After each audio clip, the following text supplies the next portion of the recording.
Thanks again for coming this morning. This is the Whipple Road storage area, and one of the main attractions here is the racks of rail. You see behind me we've got a fact sheet in your press kit. You can get the press kit after the news conference. Has some fun facts and figures. Also here today is Tom Delaney. He's one of our track experts, so you can talk to him afterwards, one-on-one interviews. But before that, we wanted to get started with the message about the Labor Day weekend shutdown, because it is creeping up on us. But when the last train leaves West Oakland Station early on Saturday, September 5th, that's when our crews will go into motion. It's 72 hours of intensive work. And here to talk about that work is Paul Overseer, our Assistant General Manager for Operations. We also have Sean Nazari from Caltrans, who's going to talk about the Bay Bridge traffic, and also Bob Franklin from our Customer Access. He's going to talk about the bus bridge and some of the extra support we'll have for people street level. But let's get started with Paul. Thank you. Thank you, Jim. Good morning. My name is Paul Overseer. I'm BART's Assistant General Manager for Operations. And I want to thank you for being here this morning as we prepare for the sequel to the first shutdown of the Transbay Tube. We think it's very important to get the word out and the message out to all of the BART riders about what's coming up over the Labor Day weekend. And again, just as a reminder, the basic facts are that there will be no BART service between Oakland and San Francisco for the Labor Day weekend, which is Saturday, Sunday, and Monday, September the 5th, 6th, and 7th. Now, we said this last time, the first time we did this when we were out here, that this is a really big deal, but it bears repeating. Just because we've done it once already doesn't mean the second time around isn't also a big deal. In fact, on a normal Labor Day weekend, there are over 200,000 rides that are taken back and forth between Oakland and San Francisco on BART through the Transbay Tube. So that's potentially 200,000 riders that will be impacted by this shutdown. So it is a very big deal. Now, people need to remember that we will be offering a free shuttle bus service between 19th Street BART Station and in San Francisco, the temporary Transbay bus terminal. And also that West Oakland Station, as part of this outage, will be closed for the entire 3-day weekend. And I also want to once again thank the 4 regional bus operators that are stepping up and really helping us out with the bus shuttle, and that would be AC Transit, San Francisco Municipal Transportation Authority, Golden Gate Transit, and Samtrans. They are all contributing buses to this effort, and we are very grateful for their cooperation. Again, as we did last time, we want to encourage BART riders that if they have alternatives, such as not traveling from Oakland to San Francisco or vice versa, to avoid taking that trip if you can. However, if that's not an option for people, there are a number of alternatives that they can utilize. The ferries will be providing some extra service. That's a nice way to go back and forth between Oakland and San Francisco. There's also regularly scheduled bus service that runs over the Bay Bridge, and of course, if people can carpool, that would be a good idea as well. Be that as it may, if people have to don't have any other alternatives and they have to make use of the bus shuttle, they should plan for delays of up to 1 hour in addition to the normal time that it would have taken them on BART. Again, bus capacity is limited, so we are encouraging people that if they have an alternative over that weekend, and an alternative way of getting back and forth, they should use that alternative. So the work that we're doing is essentially the same type of work as we did the previous Transbay Tube outage in August. It's in the same area. It's this, we call this an interlocking, a crossover, a switch. What it is, it's a device that allows trains to move from one track to the other. It's at a critical area in our system. It's one of the most important crossovers that we have at BART, and it's located on the Oakland side of the Transbay Tube. So we were very happy with the way the outage in August turned out, both in terms of the work that we got done and also in terms of how the bus service ran, and the fact that I think the riders, generally speaking, were pretty satisfied with the alternative service. But we're not resting on our laurels. The pressure is still on. We're going to make our very best efforts to make this as successful and painless as possible for everyone involved. Towards that end, over this 3-day weekend, there will be over 500 BART employee volunteers that will be located, especially at 19th Street BART Station, and also on the San Francisco side between the Embarcadero BART Station and the temporary San Francisco Transbay bus terminal. 500 different shifts over the 3 days to help our riders navigate the closure.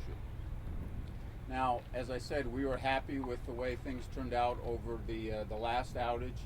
We replaced over 190 ties. A tie is a wooden block that basically is what provides support to the trackway. We replaced 6,500 feet of rail. We did a lot of rail grinding in order to lessen the noise in the Transbay Tube, particularly on the track going towards San Francisco. For this outage, we'll do rail grinding on the track coming from San Francisco to Oakland. And that should be very noticeable to our riders once the weekend is over in terms of the noise as you go back and forth between Oakland and San Francisco. We'll also be doing work on our traction power system to make it more reliable. And lastly, because West Oakland Station will be closed again, there's some touch-up work that we want to finish doing there that we started the first weekend that we were out of service. So we at BART, and I'm sure our riders will be as relieved as anybody that we can see the light at the end of the tunnel, or the tube if you will, in terms of this work finally being behind us once Labor Day is over. We're working very hard, as you can tell, to make it as painless as possible. We're really proud of all the work that our employees have done. We're proud of the employee volunteers that have stepped up to help the riders navigate their way through the closure. But most of all, we're grateful to our riders for their patience and understanding as we complete this vital work. So we're anxious to put this behind us, get back to job one at BART, which is providing safe, reliable, and convenient service for the 425,000 riders a day that utilize our system. Thank you. And with that, I'd like to turn it over to Bob Franklin, who will go into a little more detail about the bus service that we're providing. Thank you. And in order to accomplish the task of moving about 100,000 people each day between San Francisco and Oakland, we've assembled a team of our local bus providers, as Paul mentioned, AC Transit, Muni, Samtrans, and Golden Gate Transit, to provide 77 buses. And they're going to be operating at about every 90 seconds. We've fine-tuned our schedule a little bit, but last time no one had to wait for a bus, and we don't expect anyone having to wait for a bus this time. We'll be running the buses frequently. They're articulated buses, which is those double-sized buses with the hinge in the middle, and they'll have a low floor, so it'll be easy to board and to exit the buses, and they'll all be wheelchair accessible. We've set up 4 bus networks. The main one between 19th Street and then the Transbay Terminal, but also we've set up a bus network between the elevator at Embarcadero and at 19th Street. So if you leave the elevator, there will be a shuttle bus taking you to the other elevator, and this will be especially useful if you're a passenger using a wheelchair or have a lot of luggage or have a stroller. So if you're coming out of the elevator, which we encourage people to use, if it's a little too hard to navigate the stairs or the escalator, and you want to use the elevator, you will be met with a bus at that elevator location. We've also partnered with the CHP and Caltrans, and we'll be hearing from Caltrans in a second, as well as the cities of San Francisco and Oakland to accomplish this. And part of this is the first only bus on-ramp from Oakland into San Francisco to give these buses a competitive advantage with traffic over the Labor Day weekends. Even though we'll be running long buses and every minute or two throughout the day, we do encourage people to plan ahead. If you may want to check 511.org for alternatives if BART isn't the best option for you, because as Paul said, there will be at least, in the best case, is a 25-minute delay, and that's with no traffic on the Bay Bridge. If there's a traffic on the Bay Bridge, it can go up to an hour. So that's what you have to plan to if you're going to the airport. You also need to be prepared to enter and exit an additional BART station, which is troublesome for some people. So if you're carrying large items, you will have to exit at 19th and re-enter at Embarcadero. Because there is a 2.5 block walk between the Transbay Terminal and the Embarcadero station, we've set up another bus network to take people from the Transbay Terminal, between the Transbay Terminal and Embarcadero. We're going to be tapping into the existing Muni schedule, and they operate a 5, and the bus numbers is 5, 7, 38, and 38R. We'll have volunteers meeting you at each location, encouraging people that can't take the 5-minute walk to take the existing bus network. And our last bus network is between the West Oakland Station and the 19th Street Station. Since West Oakland is closed, we will be running shuttles all day throughout the weekend between those two stations. So you're welcome to come to the West Oakland Station as well. And also we've made a refinement between at night and during the day. When you travel between the Embarcadero Station to the Transbay Terminal, we're going to have a whole bunch of people in yellow vests. So during the day, you just connect the dots with the yellow vests.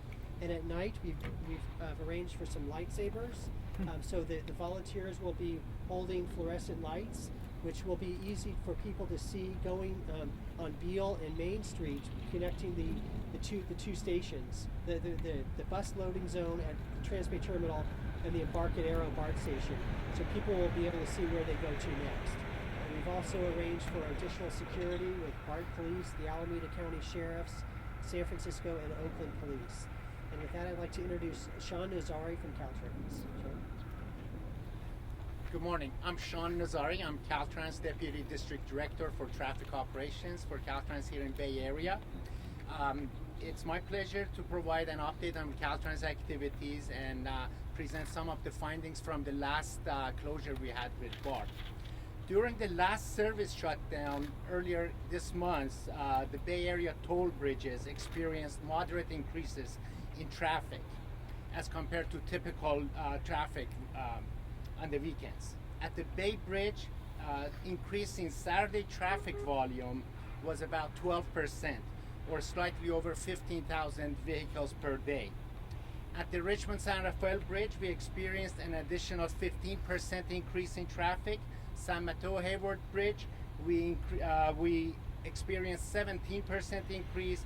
Dumbarton Bridge experienced 13% additional traffic. Sunday traffic was a little different. At the Bay Bridge, the increase was less, whereas at Richmond San Rafael Bridge was about 24%. We expect similar results this time around as well.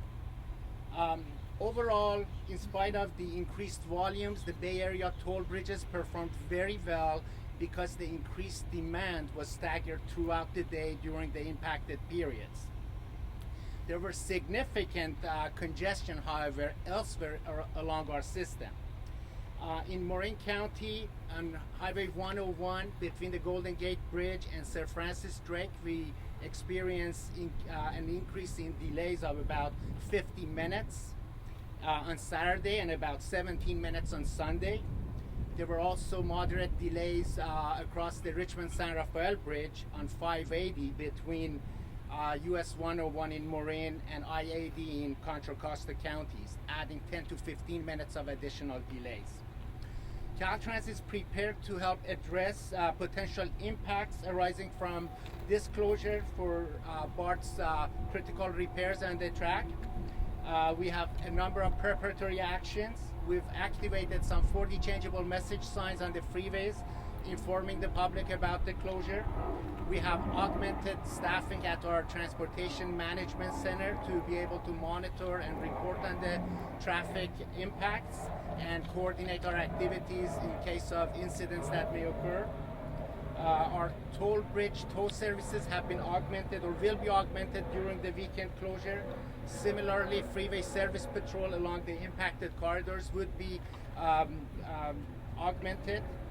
We'll have full toll taking capability at the toll bridges, both for cash and electronic toll taking. Bay Bridge meters are expected to operate throughout most of the day. And last time around on Saturday was from 10:30 a.m. to about 6:30 p.m. We'll be canceling all of our planned closures and planned activities along the impacted corridors for typical highway maintenance and construction activities. Most importantly, I want to note that the bus bridge was very important in succeeding the last time in managing the increased traffic on the transportation system. So this time around, again, we're going to convert the West Grand on-ramp into a bus-only ramp in order to help facilitate the buses travel across the Bay Bridge. And for the coming Labor Day weekend, we ask that Bay Area travelers to stay local and avoid discretionary trips. Please keep updated with available traveler information in print and media broadcast, and also on Caltrans Quick Map or 511 telephone and web service. If you must travel across the bridge and across the bay, please consider alternate routes and definitely allow additional travel time for your trips. Thank you again. Thank you, Sean. Since we got started a little late, we'll wrap this up now. You can do one-on-one interviews with Sean, Bob, Paul, and also Tom Delaney, who's the rail expert. And we do have Spanish language and Mandarin language interpreters as well. So thank you.